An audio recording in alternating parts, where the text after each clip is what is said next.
Welcome to part 2 of my Revell Mustang build. Continuing from the last video, I've cleaned up, sanded, and applied Tamiya surface primer to all the parts of this kit. I wanted to be able to airbrush year-round, so I looked online and I found several plans to build your own airbrush booth using 2 cardboard boxes, a couple of computer fans, a 12-volt power supply, a strip of LED lights, and a clothes dryer vent. I was able to put together my own spray booth, which vents out a window near my workbench. Note that this setup may not be safe for lacquer-based or petroleum-based paints, such as Floquil, All-Clad, Testors Enamels, lacquer-based primer, or clear coats. Some people say this is an exaggerated concern, while others say it should be taken seriously. I am using a Badger 200NH single-action siphon-fed airbrush with a 0.5mm needle. I am running this airbrush off of a household compressor set to 35 psi. Please remember I've never used an airbrush before, and this video leaves out several hours of trial and error. In the future, I'll probably edit together a video showing the troubles I experienced and what I learned. One thing I can tell you, either you will get very good at cleaning your airbrush, or you're going to have a rough time.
Looking at the instructions for this model, I found a parts list and color chart at the front, but then you have to flip through all the pages to see what color each part actually is.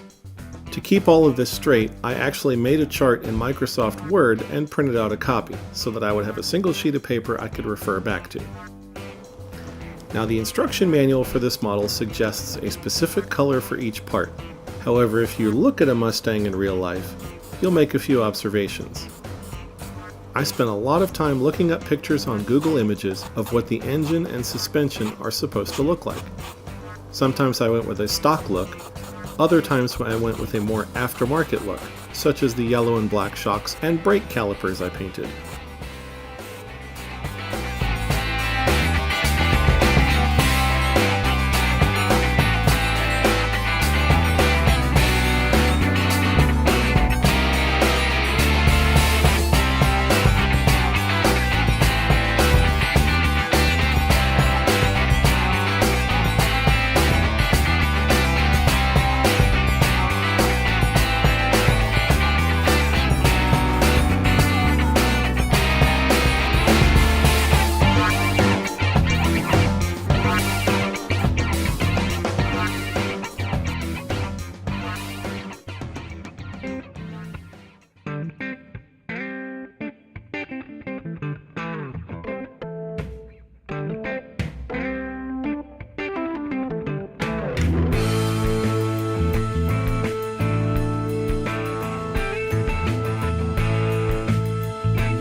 Just a word about this frog tape. It's cheap and good for masking large areas.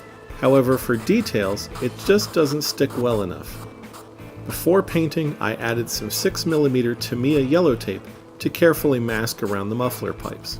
If you live in Europe, you have access to a much superior product called Ziff tape.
The painting instructions include callouts for specific colors of Testors enamel paints.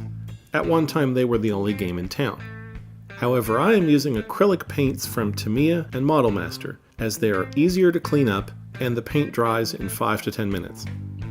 I can apply 2 coats of primer and 3 coats of acrylic paint in the same time it takes a single coat of enamel to dry. If the instructions call for a specific Testors color, but you're using a different manufacturer such as Vallejo, Tamiya, Umbral, etc., you'll need a conversion table. I found a really helpful website called paint4models.com, which lets me input any color I want, and it will give me the correct substitution from several different manufacturers.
By the way, it is a common misnomer that all acrylic paint is water-based.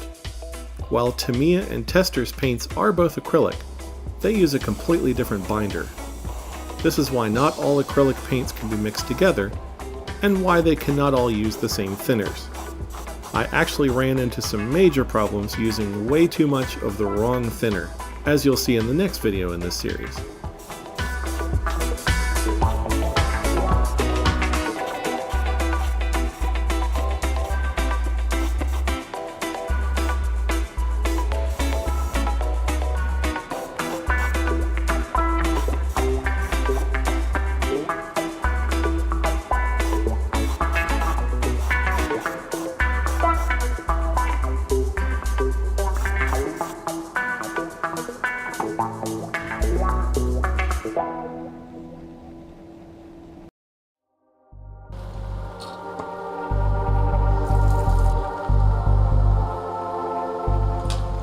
So remember those wheels I stripped the chrome off in the last video?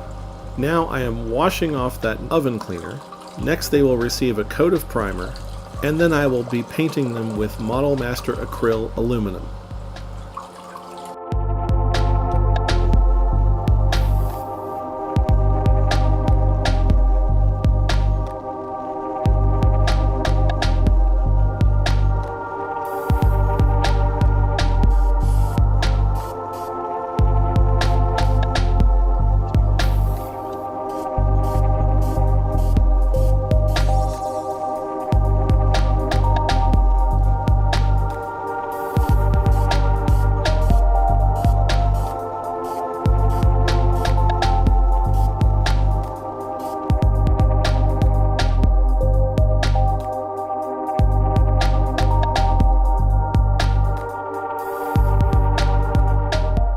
Thanks for watching.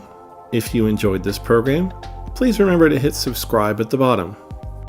If you have any questions, feel free to contact me on Facebook or by email.